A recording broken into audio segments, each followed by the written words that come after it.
Hello, hello, hello. Um, it's the summer solstice. I did a short on that earlier. It's my 19th month anniversary of sobriety. Yay! In a row. Um, it's a good day.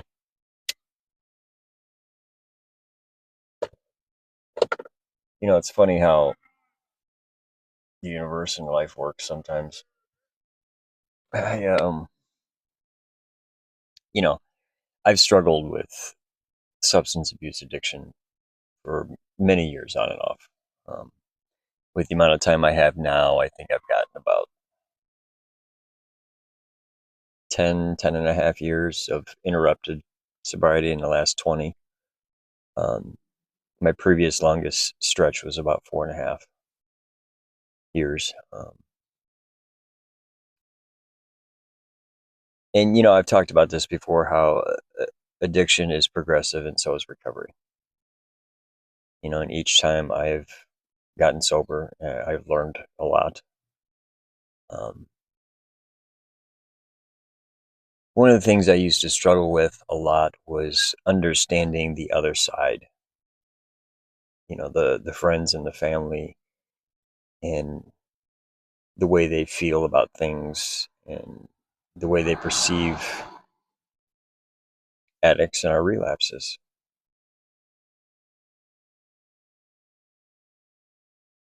I've recently had an experience where I've truly gotten to experience the other side of that coin. Someone close to me relapsed very recently, and I'm obviously praying for him. But I always intellectually and conceptually knew what the other side was experiencing and knew how it was painful for them and hurtful and those kind of things. I even knew it, you know, spiritually and to some extent emotionally. Um, but in this particular instance, I guess I got the full gambit.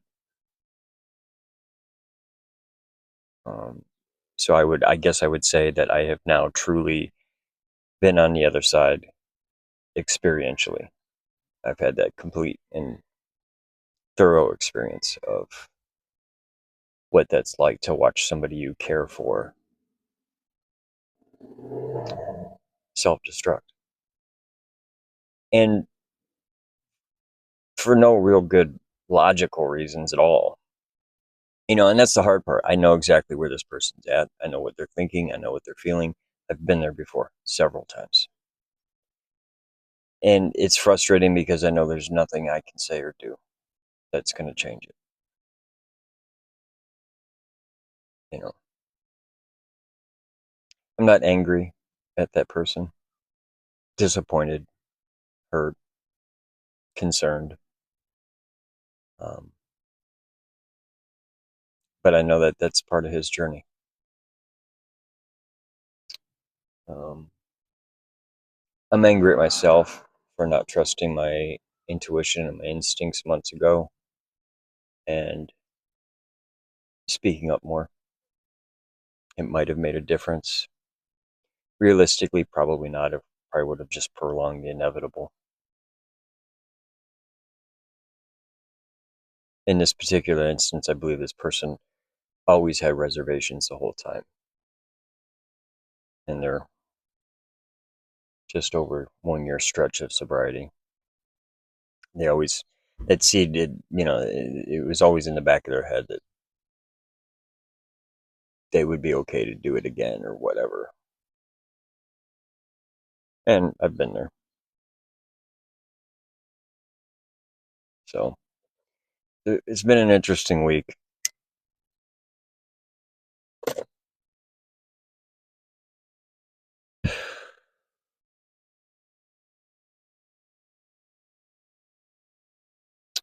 I had somebody try to invade and attack my dream space the other night. It was, needless to say, they weren't successful. You know, yeah, it's tough when you see everything as a spiritual,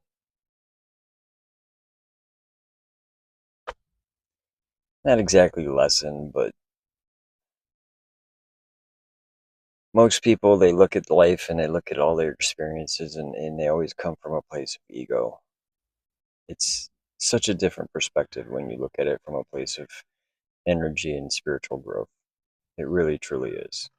Um, there's a whole another layer of reality out there that most people can't, don't, and or refuse to see. So the point is,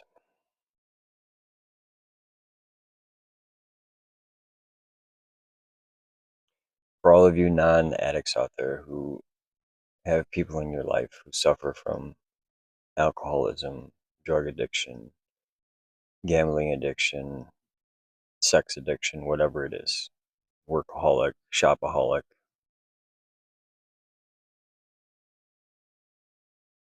try to understand that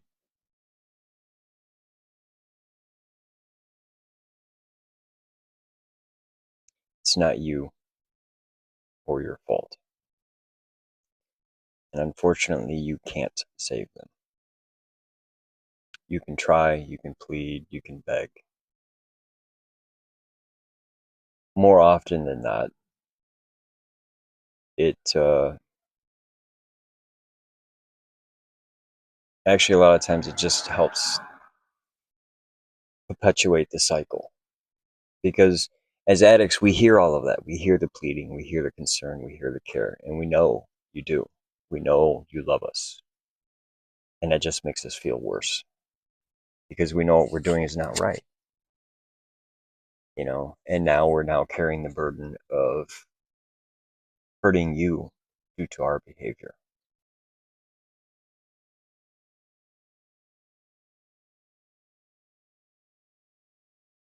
It's a very tricky situation to be in.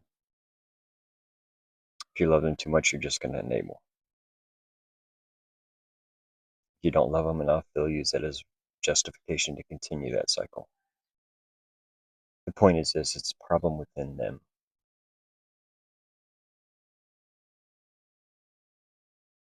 And until they are willing to truly start taking accountability and ownership for where they're at in their life and how they are emotionally, it's never going to change. They're suffering from some type of emotional and spiritual wound that most of them can't even identify, let alone begin to fix. It takes a lot of work, and they have to be willing to do that work. The best you can do is hope that they get the gift of desperation, as we call it.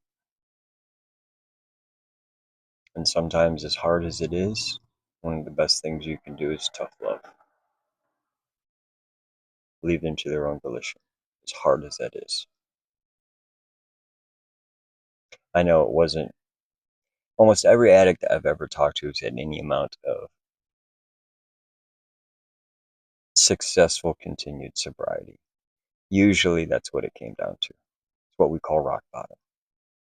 Everyone in their life that they loved or cared about had finally given up on them, and they had nowhere else to turn. There was nobody else to enable them. There was nobody else to blame. There was nobody else to be mad at, resentful for, nothing. The only person left was them. And it's sad, but unfortunately, that's how most addicts are.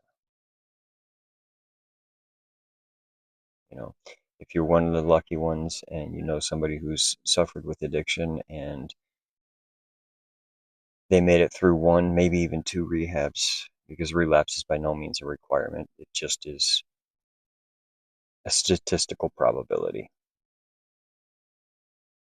Congratulations. Let them know how proud you are and let them know how well they're doing. It's hard to judge our own homework sometimes, and a lot of times we don't see the progress we're making.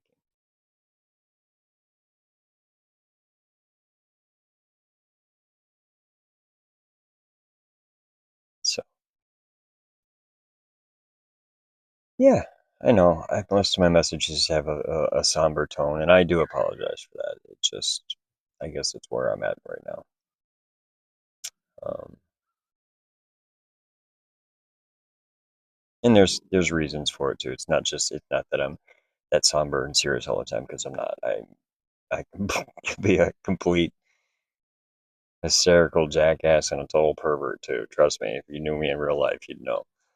You know, I'm constantly cracking jokes and stuff, and maybe I'll throw some more of that in here soon.